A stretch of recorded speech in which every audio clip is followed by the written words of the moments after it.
Еден од начините да се определи економската мок на граѓаните се издатоците за горива за автомобилите од аспект на тоа кој просечен македонец, словенец или европеец колку пари му требаат за да го наполни резервоарот на својот миленик на 4 тркала.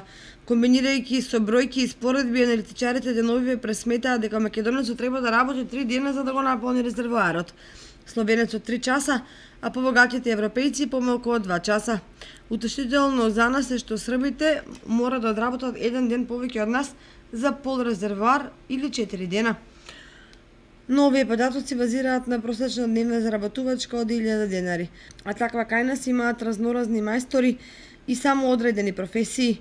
Колку дена треба да одработи една конфекционерка за да ја качи до максимум стрелката на горивото, ако се знае дека незината плата се движи од 9000 до 12000 денари, а дневницата од 2500 денари. За да се наточат 40 литри бензин, таа ќе треба да работи 6 дена. Но не се поразлични состојбите и со другите балкански држави, каде работната рака е дури поевтина отколку кај нас, а цените на бензините се дури и повисоки.